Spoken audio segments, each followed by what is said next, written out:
फिर से स्वागत है आप सभी का इडू मंत्रा बिहार में। मैं हूं आपका दोस्त, आपका मित्र, आपके शिक्षक। आज हम लोग पढ़ने जा रहे हैं बिहार कक्षा 10 के गणित चैप्टर 2 का महत्वपूर्ण एमसीक्यू, जो बहुत ज्यादा इंपॉर्टेंट मल्टीपल चॉइस टाइप के क्वेश्चन है। उन क्वेश्चन को सॉल्व करेंगे हम। ठीक है, तो इसी को चलो आगे बढ़ाते हैं, शुरू करते हैं।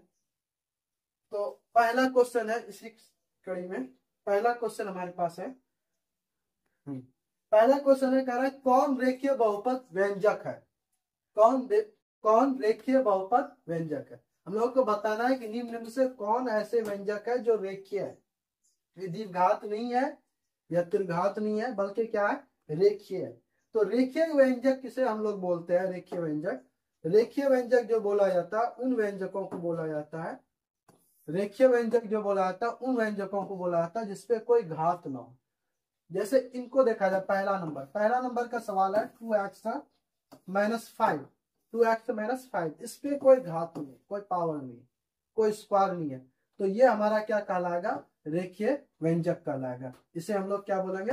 रेखीय व्यंजक बोलेंगे। तो पहला नंबर का आंसर हमारा ये हो जाएगा। ये सवाल बहुत आसान है, लेकिन बहुत बार एग्जाम में भी पूछा गया पहले। ठीक है, तो इसको ध्यान रखना। अगला सवाल देखें। अगला सवाल में कह रहा है एक घात वाले बहुपद कहलाता है जिसपे एक घात रहेगा। अभी पिछला सवाल जैसा था, सेम टू सेम उससे मिलता है। कह रहा है एक घात वाले बहुपद कहलाता है, द्विघात बहुपद कहलाता है, त्रिघात बहुपद कहलाता है, रैखिक बहुपद कहलाता है, बहुपद नहीं है। तो एक घात वाला जिसपे कोई घात नहीं, जैसे मान लीजिए मैंने लिख दिया 5x + 1, इस पे क्या है, कोई घात नहीं, मतलब है एक घात है। जिसपे एक घात रहेगा उसे भी हम लोग क्या बोलेंगे? रैखिक बहुपद बोलेंगे। ठीक है, उसे भी हम लोग रैखिक बहुपद बोलेंगे। अब नेक्स्ट क्वेश्चन देखते हैं। नेक्स्ट क्वेश्चन में कह रहा है x² + 2x + 1 के शून्यक है। x² + 2x + 1 के शून्यक क्या होंगे? तो देखिए, इसको एक तो कैलकुलेशन करके हम लोग सॉल्व कर सकते हैं, एक शॉर्ट तरीका भी अपना सकते हैं। जैसे मैं कैलकुलेट ही करके दिखा रहा हूं। तो ये हमारा पहला x² + 2x + 1 इक्वल टू हम लोग क्या लिख सकते हैं? 1 लिख सकते हैं। तो इक्वल टू हम लोग लिखेंगे यहाँ 1, इक्वल टू 1 लिखेंगे, सॉरी इक्वल टू 0 लिखेंगे। इक्वल टू हम लोग क्या लिखेंगे? यहाँ पे 0 लिखेंगे। तो अब हम लोग क्या लिखेंगे? यहाँ x² हम लोग क्या करते हैं, इसमें इसका गुणनखंड करते हैं। तो यहाँ फर्स्ट में अगर कुछ नहीं तो 1 है हमारा, लास्ट में कितना है? 1 है। इन दोनों को क्या करना पड़ता है? हम लोगों को फर्स्ट एंड लास्ट को गुना करना पड़ता है। 1 गुना 1 करने के बाद क्या आता है? 1 आता है। 1 का फिर हम लोग क्या करते हैं? एलसीएम लेते हैं। तो कितना बार खाएगा? 1। इन दोनों 1 से मिला के हम लोगों को क्या करना है? यहाँ पे जोड़ के या घटा के या गुना करके हम लोगों को क्या पूरा करना है? 2 पूरा करना है, यहाँ 2। तो हम लोग क्या करेंगे? जोड़ देंगे, ये वाला 1 और ये वाला 1, ये दोनों क्या हो जाएगा? ऐड हो जाएगा। तो हमारा हो जाएगा 2। तो यहाँ हमारे पास हो जाएगा पहला x² + x + x और +1 इक्वल टू 0। इक्वल टू हमारा क्या हो जाएगा?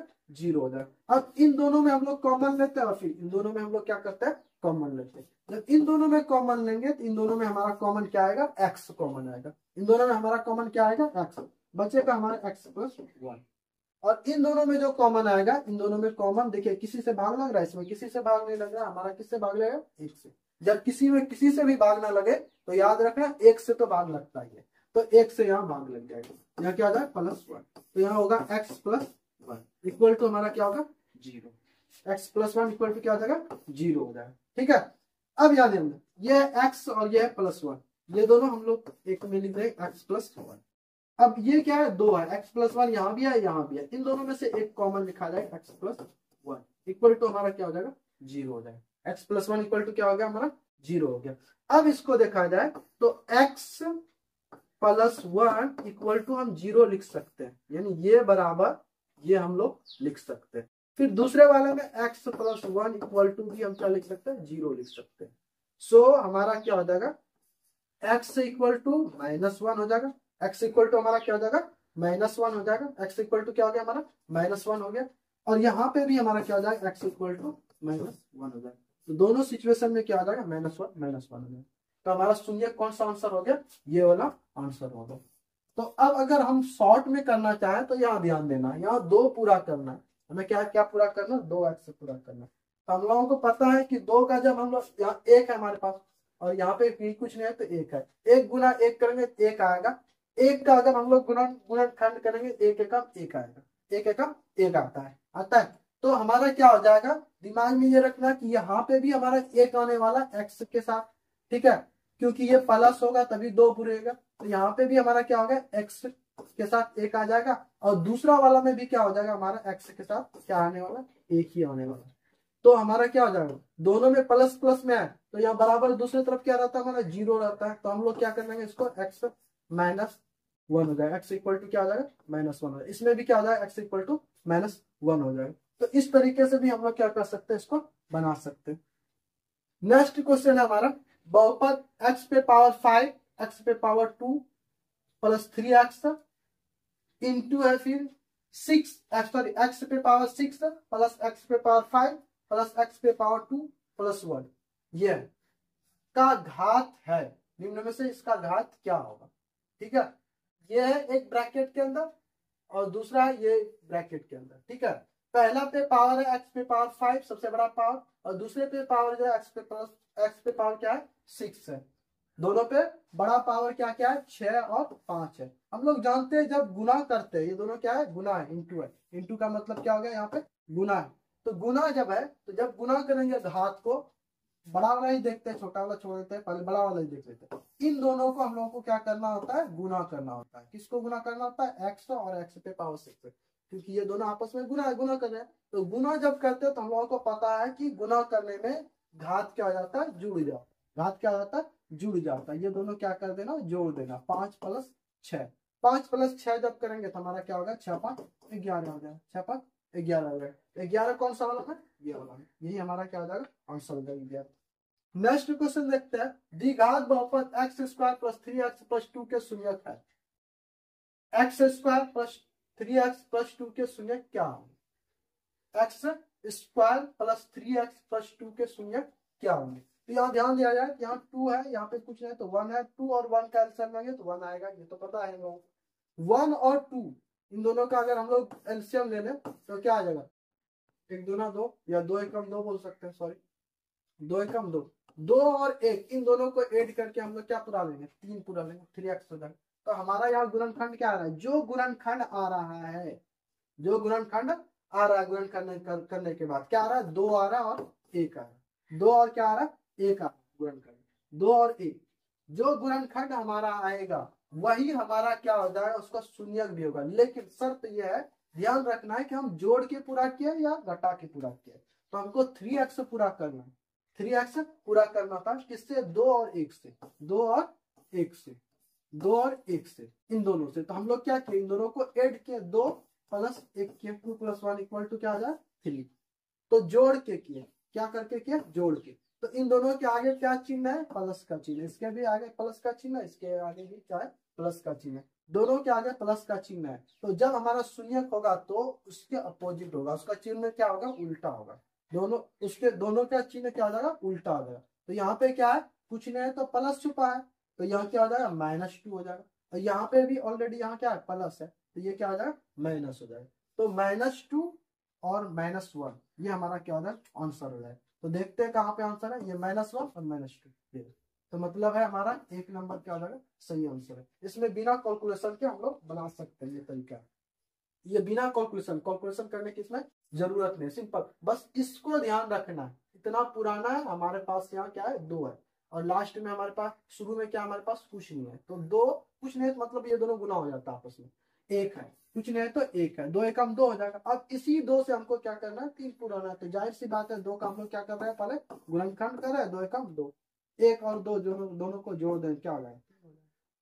अब ये दोनों जो आ रहा है, इन दोनों का हम लोगों को क्या करके 3 पूरा है, जोड़ के 3 पूरा। क्या करके 3 पूरा किया, जोड़ के 3 पूरा किया है। तो जब जोड़ के 3 पूरा किया है तो 2 + 1 3 हुआ है। तो दोनों का चिन्ह किसका है, प्लस का चिन्ह है।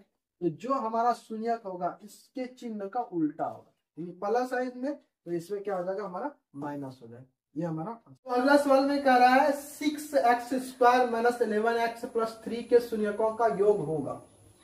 6x² माइनस 11x प्लस 3 के शून्यकों का योग होगा। इसके शून्यकों का योग क्या होगा? तो शून्यकों का योग जो होता है वो होता है हमारा alpha plus beta. Alpha plus beta equal to होता है हमारा minus b by a, minus b by a. अब अगर हम लोग समीकरण को देखा तो ये पहला वाला ए हो जाता है, दूसरा वाला क्या हो जाता है हमारा बी हो जाता है, और तीसरा वाला हमारा क्या है सी है।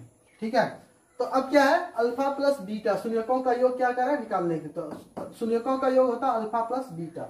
Alpha plus beta equal to होता है minus b by a, minus b by a. तो b का मान हमारे पास कितना है -11, b का मान हमारे पास क्या है -11, और फॉर्मूला में भी क्या है माइनस है, तो माइनस इंटू -11। ठीक है, और a का मान हमारे पास कितना 6 है, a का मान क्या है हमारे पास 6। माइनस और माइनस ये दोनों आपस में गुना हो जाएगा, माइनस माइनस क्या हो जाएगा प्लस, तो आंसर क्या हो जाएगा 11/6। 11/6 हमारा कितना नंबर में आंसर है, सी नंबर में आंसर है, तो यही हमारा क्या हो जाएगा आंसर हो जाएगा। ठीक है, अब नेक्स्ट क्वेश्चन देखते हैं। नेक्स्ट क्वेश्चन में करा यदि भाग algorithm a equal to b cube plus r में a का मान 37 है, यानी a इक्वल टू कितना 37 है, और b इक्वल टू क्या है 4 है, और r इक्वल टू क्या है 1 है, तो हम लोगों को क्या निकालना है q का मान निकालना है, q equal to what, q का मान निकालना है। तो हमारे पास देखो पहले क्या क्या दे रखा है, a का मान दे रखा है राइट, b का मान भी दे रखा है और r का मान भी दे रखा है।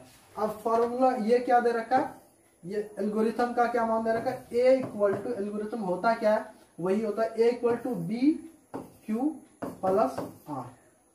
a इक्वल टू क्या होता है b q plus r, a equal to b q plus r. ठीक है, a equal to b q plus r, तो b का मान हमारे पास है, ठीक है, और a का मान भी है। a का मान कितना है हमारे पास 37 है, और b का मान हमारे पास कितना है, b का मान हमारे पास है 4। ठीक है, q का मान हमारे पास नहीं है, तो यहाँ q लिखा जाएगा 4q, और r का मान हमारे पास है, r का मान कितना है 1। ठीक है, तो इसको हम लोग क्या कर लेंगे कैलकुलेट कर लेंगे, तो ये 37 है, ये +1 है, तो ये हो जाएगा 37 माइनस 1 इक्वल टू 4q। ठीक है, अब जब ये दोनों आपस में घटेगा तो हो जाएगा 36 इक्वल टू 4q, 4 से कटा देंगे 4 नंबर 36, तो q इक्वल टू हमारा आ जाएगा 9, q इक्वल टू हमारा क्या आ जाएगा 9। देखिए 9 है आंसर, पहला वाला आंसर, तो ये हमारा आंसर हो जाएगा। ठीक है, उसके बाद फिर नेक्स्ट क्वेश्चन में कह रहा है यदि px equal to qx into gx, px equal to क्या है qx इंटू gx, और px का घात 7 है और gx का घात 3 है। px का घात कितना है, इस पे जो पावर है कितना है 7 है। ठीक है, और gx पे जो घात है, gx का घात जो है वो है इस पे पावर 3 है। ठीक है, तो कह रहा है कि हमारा px बटा gx क्या होगा, px बटा gx क्या होगा। ठीक है, px बटा gx कर देंगे, उसका घात क्या होगा। सिंपल सा आसान सा क्वेश्चन है, लेकिन बोर्ड में पूछा गया क्वेश्चन। मैं यहाँ पे जितना भी क्वेश्चन चूज किया वो सबके सब बोर्ड में, हमारे 10th के बोर्ड में पूछा गया सवाल है, उन्हीं को मैं पूछा हूँ, उसी को कवर किया। ठीक है, अब देखो px बटा क्या कर रहा है gx निकालना है। px का घात कितना है हमारा 7 है, और gx का घात कितना 3 है, gx पे घात कितना 3 है, ये दे रखा है यहाँ पे तुम्हारा दे रखा है px का घात कितना 7 है, तो px पे मैं क्या लिख दिया 7 लिख दिया, और gx पे घात कितना दे रखा हमारा 3 दे रखा है, इसको यहाँ नहीं यहाँ कर देते, gx पे कितना दे रखा 3 दे रखा। ठीक है, तो अब px बटा gx क्या होगा, तो हम लोग जानते हैं कि भाग में घात क्या हो जाता है घट जाता है, भाग में क्या हो जाता है घात क्या हो जाता है घट जाता है, तो ये दोनों आपस में क्या घट जाए 7 - 3 इक्वल टू क्या हो जाएगा 4, तो हमारा क्या हो जाएगा आंसर 4 हो जाएगा, 4 ही हमारा क्या होगा आंसर होगा। ठीक है, अब नेक्स्ट क्वेश्चन है, नेक्स्ट क्वेश्चन में कह रहा है बहुपद x² -13 का शून्यक है, बहुपद x² -13 के शून्यक है, बहुपद x² -13 के शून्यक निम्न में से कौन सा। बहुत ही आसान सवाल, इसमें कुछ है ही नहीं, जान ही नहीं। तो हम लोग क्या करेंगे, वैसे भी कर सकते हैं, लेकिन एक तरीका मैं बता देता हूँ। यहाँ x² -13 इक्वल टू क्या हो जाएगा 0 हो जाएगा, सो x² इक्वल टू हो जाएगा हमारा ये -13 इधर के बाद क्या होगा +13, x बराबर स्क्वायर हटाएंगे तो यहाँ क्या हो जाएगा, यहाँ पे रूट आ जाएगा, 13 के ऊपर क्या आ जाएगा रूट आ जाएगा, √13, तो x इक्वल टू क्या आ जाएगा √13। अब क्या है, इसको दो बार लिखना पड़ता है, एक बार प्लस में एक बार क्या होता है माइनस में। सो एक्स इक्वल टू हो जाएगा plus root under 30 and minus root under 30। ये हमारा क्या हो जाता है आंसर हो जाता है, यही हमारा क्या हो जाएगा आंसर हो जाएगा। तो ये कितने नंबर में है, सी नंबर में, सी नंबर में ये हमारा आंसर। इस तरह के बहुत बार क्वेश्चन पूछा गया बोर्ड एग्जाम में। ठीक है, एग्जाम में क्या होता है, एग्जाम में बच्चा ये सोच के चलता है हमेशा कि एकदम टफ टफ क्वेश्चन आएगा, बहुत हार्ड क्वेश्चन आएगा, उसी को सॉल्व करना। एग्जाम में हमेशा ऐसा नहीं होता।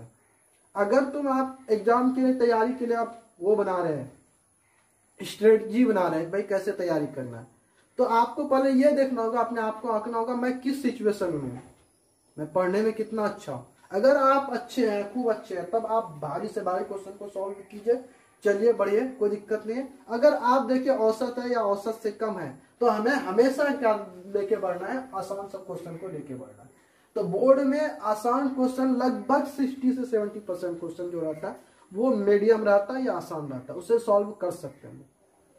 अब हमारा ऑब्जेक्टिव भी देख लिया जाए, 10th बोर्ड में, बिहार बोर्ड में क्या होता है, ऑब्जेक्टिव जो होता है 10th बिहार बोर्ड में 100 को पूछा जाता है, 100 में 50 आंसर देना, जिनमें से इस तरह के सवाल भरमार रहता है, 10-10, 8-8 सवाल इस तरह के सवाल होता है। ठीक है, अब हम लोग इन सवालों को सॉल्व ना करके जो टफ सब सवाल उनके पीछे भागे, तो फिर तो इसका कोई तुक नहीं हुआ। जब हमारे पास आसान रास्ता है, उसका भी उतना ही मार्क्स मिलने वाला है, ये नहीं कि ज्यादा टफ वाला सॉल्व करेंगे उसमें ज्यादा मार्क्स मिले, ऐसा कुछ नहीं है। तो आसान रास्ता है तो हम आसान रास्ता को चूज करेंगे, क्योंकि नंबर अगर आपको प्राप्त करना है ज्यादा, तो इसके लिए ये तरीका आसान हो सकता है।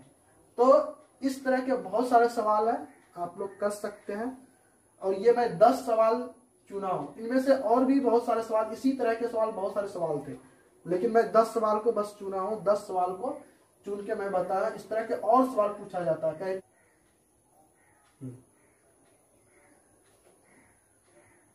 हाँ, इस तरह के सवाल, ये x square plus 2x plus 1 के शून्यक है, x square plus 2x plus 1 के शून्यक है, इस तरह के बहुत सारे सवाल पूछे गए। उन सवालों को भी हम लोग क्या कर सकते हैं, इसी तरह सॉल्व कर सकते हैं। थोड़ा सा प्रैक्टिस करेंगे, 2-4-5 सवाल रोज डेली देखेंगे, तो हम लोग क्या कर सकते हैं, उसको सॉल्व कर सकते हैं। आज के लिए इतना काफी है, हमारे साथ बने रहिए और हमारे चैनल को लाइक कीजिए, सब्सक्राइब कीजिए और अपने दोस्तों में, अपने परिवार में ये पहुंचाएं। जो मैं कोशिश कर रहा हूँ, जो चीज मैं नया चीज शुरू किया उसको लोगों तक पहुंचाएं। आप लोग इनमें मेरा हेल्प करें, ठीक है, सपोर्ट करें आप लोग, और ठीक है।